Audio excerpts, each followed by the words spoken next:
Good morning, everybody. Full Anne Boleyn disclaimer. Yes, I know I look like garbage. I have the flu. It could be COVID. I'm not sure. I haven't done a rat test. It's very early in the morning and I don't want to go banging around in the kitchen waking everybody up. I still have visitors. I have called in sick from work. But I'm here. I am here to talk about the Shantal situation. Now, it is very simple for us to be like, it's Shantal, just dismiss what she says, and that's your first instinct to be like, meh, she's wrong. Now, I tried thinking about this in a very impartial way. I'm like, okay, it's not nice to have pictures of past pictures, regretful pictures of your personal bits passed around and made fun of. Yes, that would but it doesn't fall into revenge porn. It was produced content that she was not coerced into making. She deliberately uploaded and posted them, and once it's on the internet, it's on the internet forever. She knew the kind of podcast or panel that she was going on to. She had viewing history. She knew how raunchy it could get. She knew the history of most of the people on there. She came in dancing whilst being yelled at by the legless weirdo, as she put it, Tina. Cameron, and show these mother you look like. You fat mashed potato look. Show it. Look at her.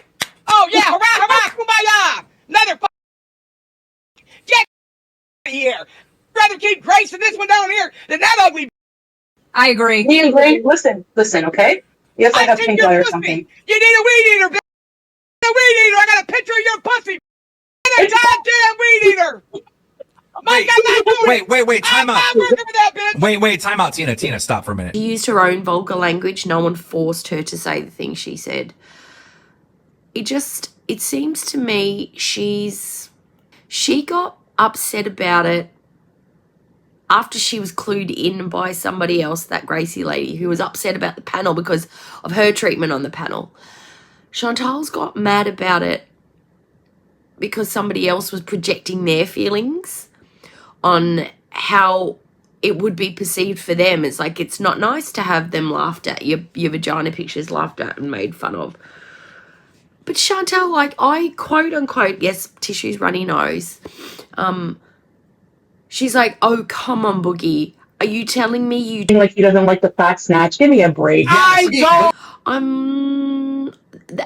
Just one clue that she was quite happy to be there and not so bothered.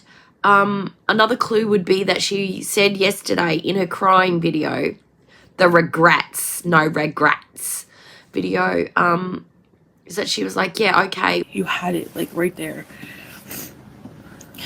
So I said, whatever, look at it. I mean, and at the time I was like, whatever, just gloss over it. Whatever, I excused it.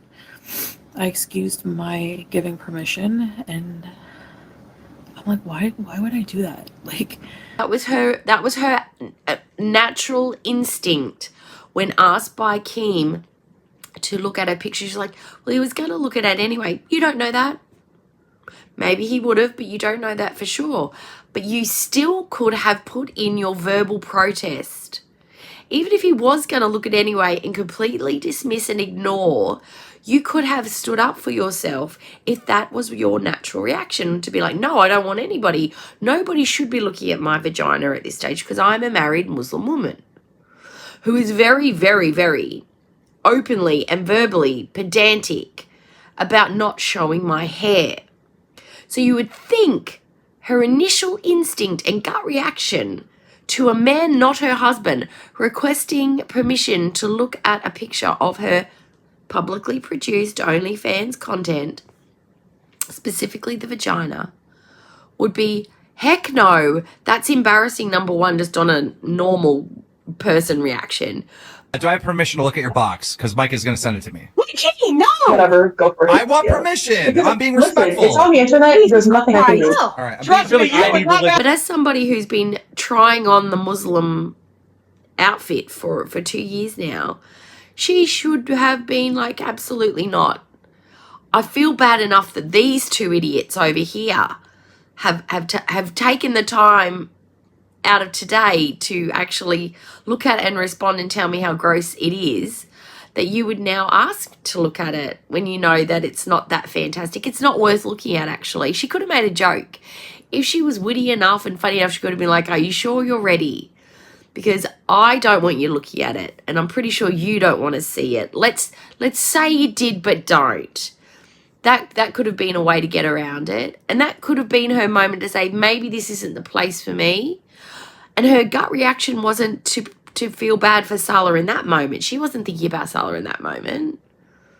You know, like she didn't take any concern or care for Sala's feelings, the thoughts, the language she was using.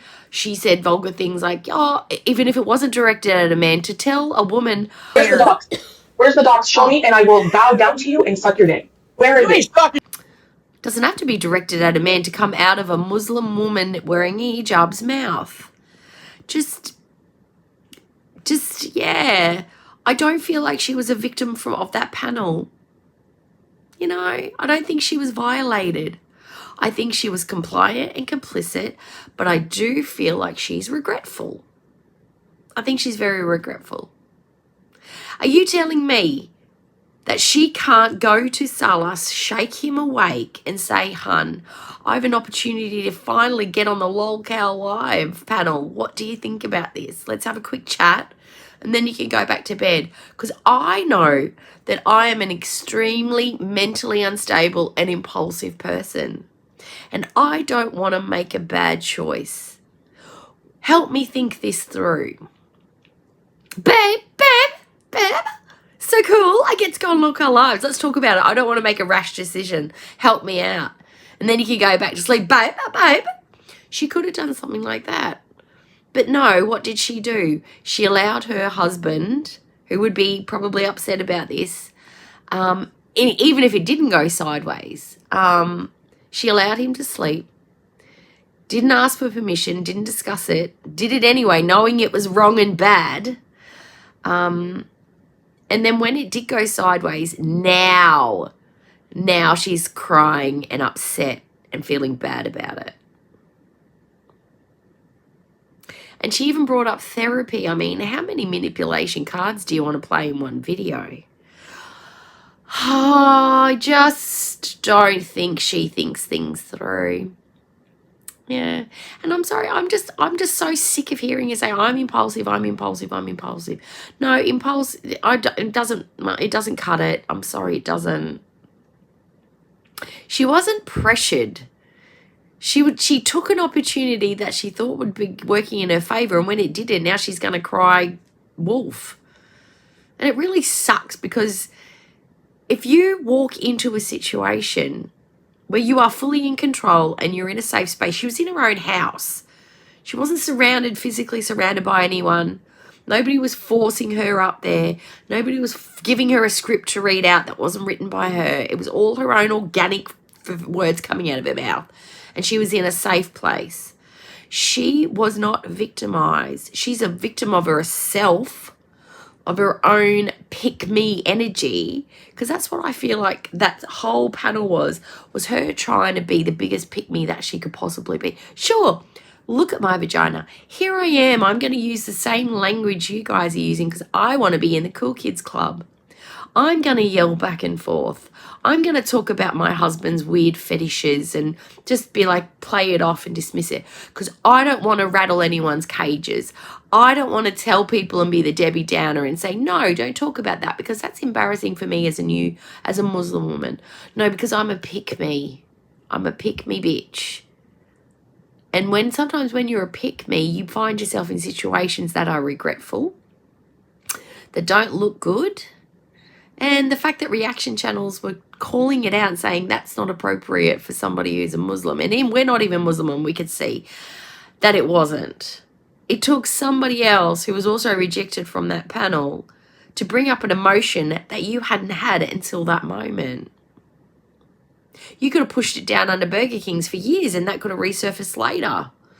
Maybe when you're getting a divorce from Sala, or you've moved on and back in Canada, that could have been a residual emotion that you could have, again, repressed with food.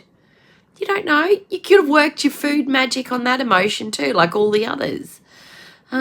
But yeah, when adulting goes wrong, right?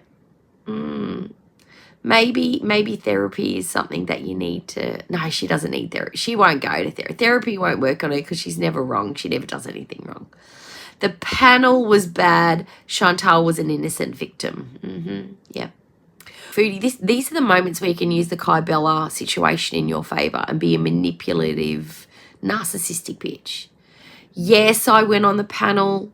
Yes, I said some things. Yes, I just confirmed you're a weirdo who likes to degrade women. And I said some stuff and used language that I shouldn't. And yes, I gave permission for other men to look at my vagina. But what I didn't do is DM a Beezer behind my back and cheat on me. And remember how forgiving I was in that moment? That's the energy I'm expecting from you now, Sala. Forgiveness. I forgave you. You should forgive me. Okay? Throw it back in his face like the vindictive, nasty, manipulative bitch that you are. But anyway, that's all I've got to say on the matter. What are your thoughts? What are your feelings? Anything I missed? Yeah. What a complete and utter cock up that was. All right. See you in the next video. Like, comment, subscribe. Bye.